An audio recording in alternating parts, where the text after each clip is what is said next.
গণ অভ্যুত্থানের মধ্য দিয়ে ক্ষমতায় অধিষ্ঠিত হওয়ার প্রথম ১০০ দিনে আইন শৃঙ্খলা পরিস্থিতি নিয়ে সবচেয়ে বেশি চ্যালেঞ্জের মুখে পড়েছে অন্তর্বর্তীকালীন সরকার। গত ৫ই আগস্ট পরবর্তী সময় পুলিশের অনুপস্থিতি এবং পরিবর্তিত পরিস্থিতির সুযোগ নিয়ে দেশের বিভিন্ন এলাকায় অপরাধ প্রবণতা বৃদ্ধি পায়। ছিনতাই, ডাকাতি ও হত্যাকাণ্ড জনমনে আতঙ্কের পরিবেশ সৃষ্টি করে। ভুক্তভোগী এবং সাধারণ মানুষ সবাই বলেছেন অপরাধ দমনে সরকারকে আরও কঠোর হতে হবে। কারণ চলতি নভেম্বর মাসের ২ সপ্তাহে রূপগঞ্জ, নরসিংদী, কিশোরগঞ্জ, ঝিনাইদহ জেলায় চালককে হত্যা করে ইজি বাইক ছিনতাই করা হয়েছে। শেখ হাসিনা সরকার পতনের পর বিভিন্ন জায়গায় গণপিটুনি দিয়ে বিচার বহির্ভূত হত্যার ঘটনার উদ্বেগ সৃষ্টি হয়েছে। গত ১০ নভেম্বরে রোববার ঢাকা-চট্টগ্রাম মহাসড়কে সানারপাড় বাস স্ট্যান্ডে এক পুলিশ সদস্যকে ভুয়া পুলিশ আখ্যা দিয়ে গণপিটুনি দেওয়া হয়েছে। ঢাকার মধ্যে মোহাম্মদপুর এলাকার আইন শৃঙ্খলা পরিস্থিতির অবনতির বিষয়টি সবচেয়ে আলোচিত হয়েছে। সেখানে বিহারি ক্যাম্পে খুনোখুনি, প্রকাশ্যে ছিনতাই, ডাকাতি, সশস্ত্র মহড়ার ঘটনা ঘটেছে। পরিস্থিতি উন্নতির জন্য মোহাম্মদপুরে বিশেষ অভিযান হয়েছে।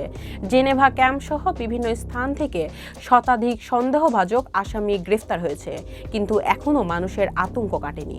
সাধারণ মানুষের বক্তব্য, আমরা তো স্বাধীন দেশের স্বাধীন নাগরিক, যে সরকারি আসুক যেই আসুক আমাদের কেউ খাওয়াবে না, পড়াবে না, খাবারটা নিজেই আর্ন করে খেতে হবে। তাহলে আমাদের মূল চাওয়াটা হচ্ছে সেফটিটা যেন সরকার থেকেই পাই। আইন ও সালিশ কেন্দ্রের হিসাবে গত ৩ মাসে গণপিটুনিতে খুন হয়েছেন অন্তত ৬৮ জন। এ সময় ধর্ষণের ঘটনা ৭৮টি। পরিস্থিতি নিয়ে আইন ও সালিশ কেন্দ্রের চেয়ারম্যান জেড.আই খান পান্না সংবাদ মাধ্যমকে বলেন, হোম মিনিস্টার বা উপদেষ্টা অনেক সময় শুনেও না শোনার ভান করেন, উত্তর দিতে চান না, অ্যাভয়েড করে যান। আইন শৃঙ্খলা পরিস্থিতি তার নিয়ন্ত্রণে নাই। পুলিশ অসহযোগিতা করেছে, এতে কোনো সন্দেহ নাই। আনসার নন কপারেশন করবে, এতেও কোনো সন্দেহ নাই। সারা দেশে চাঁদাবাজি চলছে সেই আগের মতোই। ছাত্র প্রতিনিধি হিসাবে দায়িত্ব নেওয়া উপদেষ্টা আসিফ মাহমুদ সজীব ভুইয়া সংবাদ মাধ্যমকে বলেন, আগামী ৩ মাসের মধ্যে পরিস্থিতি উন্নতির লক্ষ্যে কাজ করছে সরকার।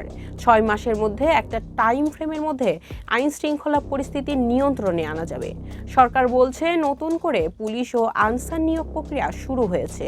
আর জননিরাপত্তার স্বার্থে পরিস্থিতি স্বাভাবিক না হওয়া পর্যন্ত সেনাবাহিনীকে মাঠে রাখার চিন্তাভাবনা আছে অন্তর্বর্তী সরকারের।